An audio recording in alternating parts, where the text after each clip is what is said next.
Ready to move in premium triplex villas at Bachapalli APR Projects. ఎట్టకేలకే Raghurama Krishnam Raju పంతం నెగ్గింది.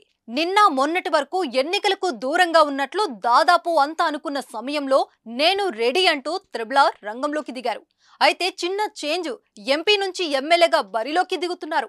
మరో పెద్ద చేంజ్ ఏమిటంటే టీడీపీ కండువా కప్పుకొని ఎన్నికల రణరంగంలో అడుగు పెడుతున్నారు.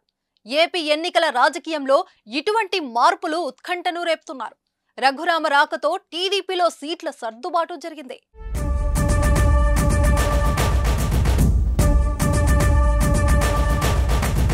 నర్సాపురం ఎంపీగా బరిలో దిగాలని చూసిన రఘురామరాజుకు కాలం కలిసి రాలేదు. బీజేపీ సీటు నిరాకరించడంతో ఆయన టీడీపీలో చేరారు. ఆయనకు నర్సాపురం ఎంపీ స్థానం కోసం చంద్రబాబు విశ్వ ప్రయత్నాలు చేసినప్పటికీ కమలం పార్టీ అక్కడ అభ్యర్థిని ప్రకటించేసింది. దీంతో నర్సాపురం పార్లమెంట్ పరిధిలోని ఉండి నియోజకవర్గం నుంచి రఘురామను బరిలోకి దింపుతున్నారు.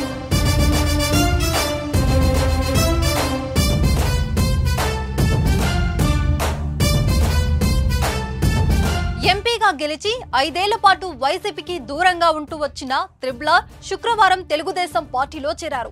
చంద్రబాబు సమక్షంలో ఆయన టీడీపీ కండువా కప్పుకున్నారు. టీడీపీ నుంచి ఉండి ఎమ్మెల్యేగా పోటీ చేసేందుకు సిద్ధమయ్యారు. ఇదిలా ఉంటే ఉండి నియోజకవర్గానికి తొలుత రామరాజు పేరును ప్రకటించింది టీడీపీ. తాజాగా సమీకరణాల నేపథ్యంలో ఆ టికెట్ను రామరాజుకు కాదని రఘురామకృష్ణంరాజుకు ప్రకటించింది టీడీపీ అధిష్టానం.